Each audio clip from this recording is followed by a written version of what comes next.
Good afternoon, everyone and lecturers. Thanks for being here today. So we will be presenting a new topic, which is international political theory and ethics. This theory is also known widely as international society or English school theory, which mainly focuses on international history, ideas, structures, institutions, values, social justice, equality, universal human rights, peace and states people responsibility, and etc. International political theory is the theory that focuses mostly on the citizens, state independence, and security, as well as order and justice of the international system. There are two main branches. One is political philosophy or normative, and the other one is empirical theory. So, political philosophy is the study of fundamental questions about the state, governments, politics, liberties, justice, and the enforcement of a legal code by authority.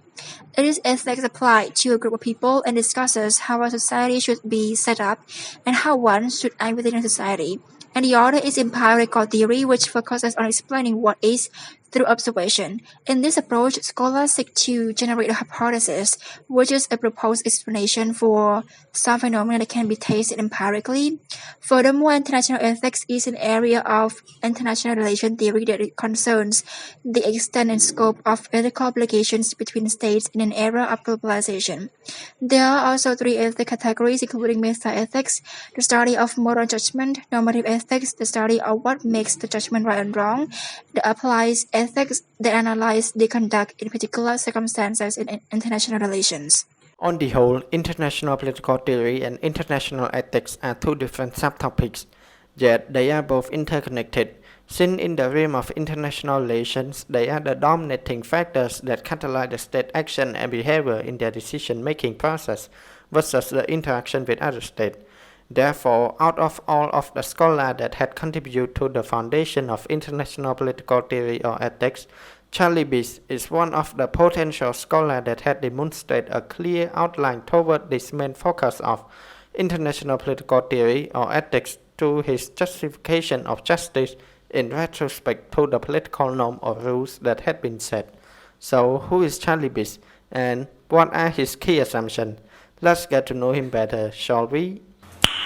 Nice. Professor Charlie Bees was born on July 20, 1949 in the United States of America. He is well known as an American political theorist. Currently, he is a professor of politics at Princeton University, specializing in political theory. Charlie Bees received his bachelor degree majoring in history with honor program from Colgate University. He did master degree majoring in philosophy from the University of Michigan. Charlie Bees also did another master degree and also PhD majoring in politics and a program in political philosophy from Princeton University. He had special interest in global political theory, theory of human rights, democratic theory, theories of property, and theory of justice from Hope to the present. He has released many books and articles on what he is interested in.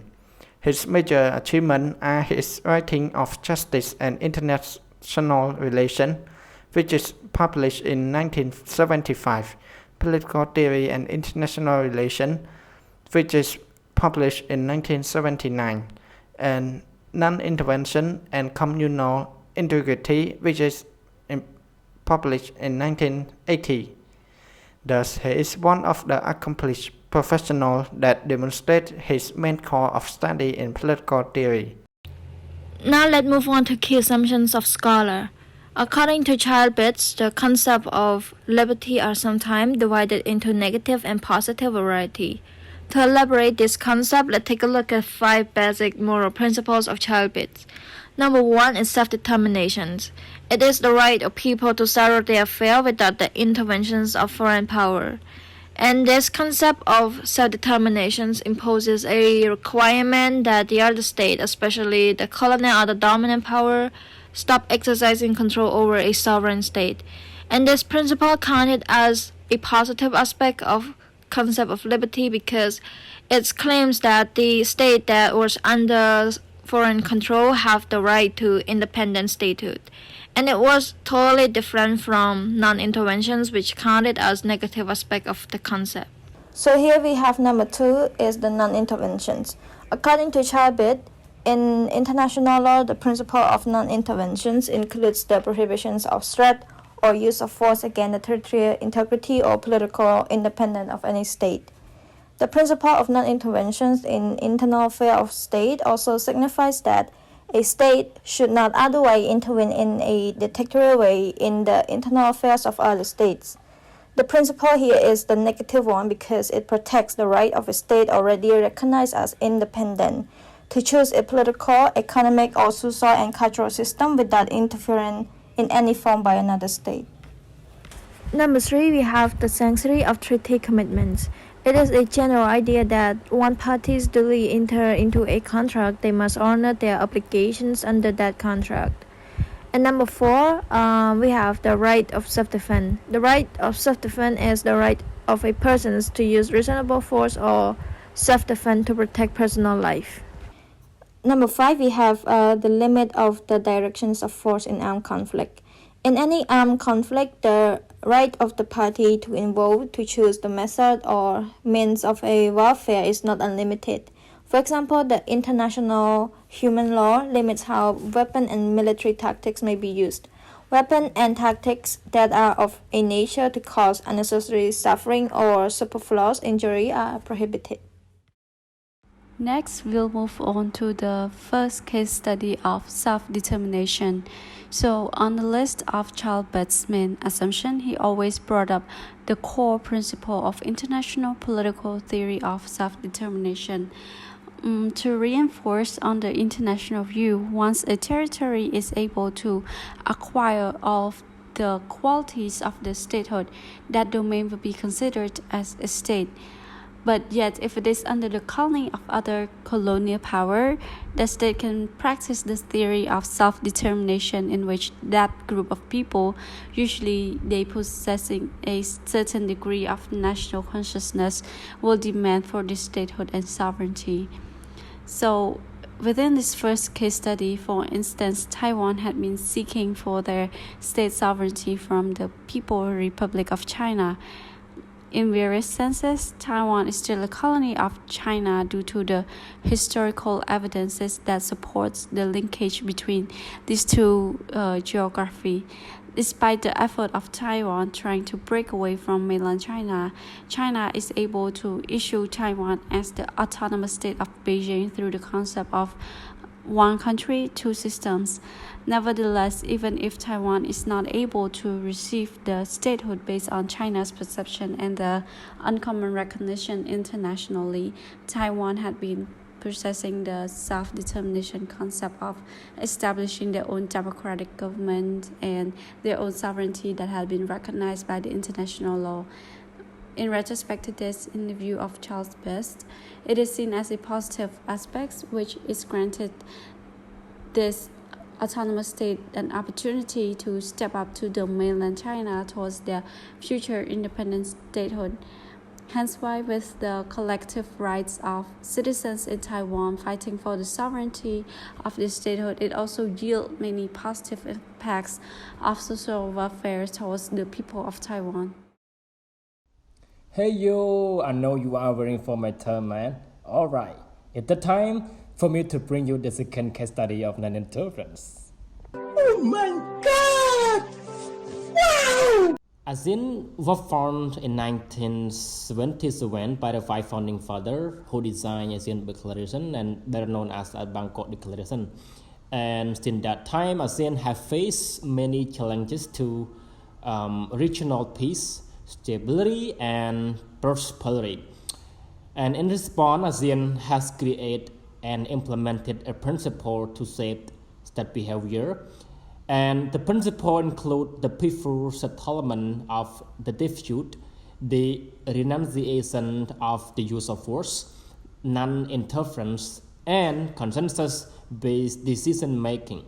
When it comes to the dispute, conversely, ASEAN leaders have done almost nothing for years due to the principle of non-interference. For instance, the current Myanmar coup in early 2021, the coup triggered a civil disobedience movement and mass protests around the country to which security forces have responded with increasing violence which claim many innocent people's lives.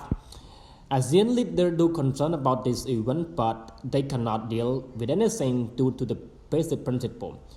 To some extent in this matter, a thing which always pop up for ASEAN leaders is a domestic conflict in Burma. ASEAN members have to respect the basic principle of non-interference of a member state.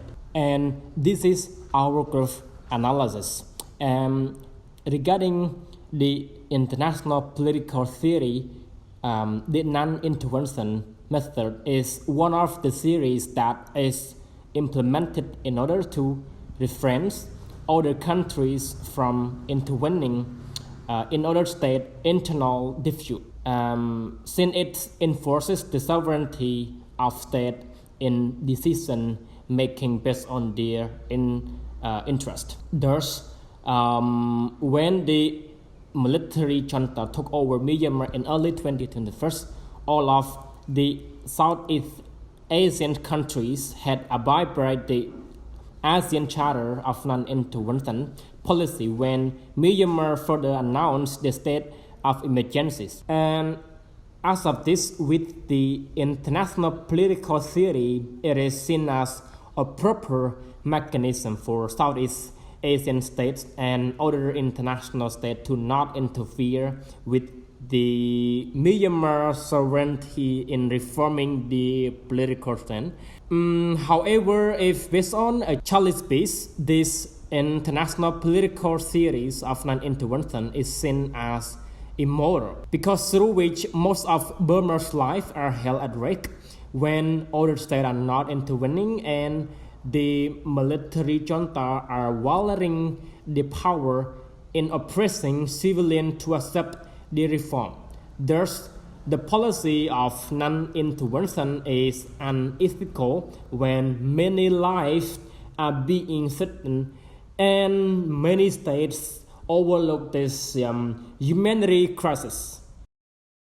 So, in conclusion, international political theory is the theory that study about state independence, security, and justice of international system, with the two branches such as political philosophy and empirical theory.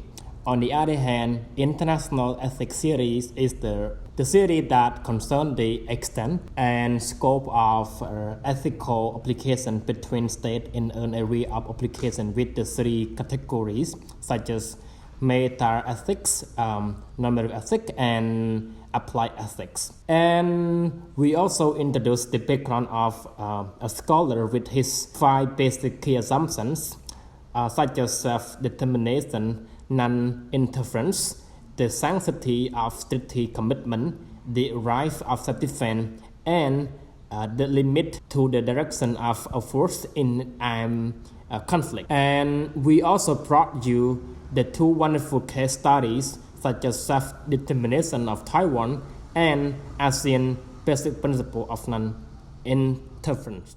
So overall, we Group 4 had taken into account that international political theories are one of the dominant factors that is the driving force in international relations. International political theories have been adopted by different states as well as international institutions in order to protect each individual state's interests within their relations with other states.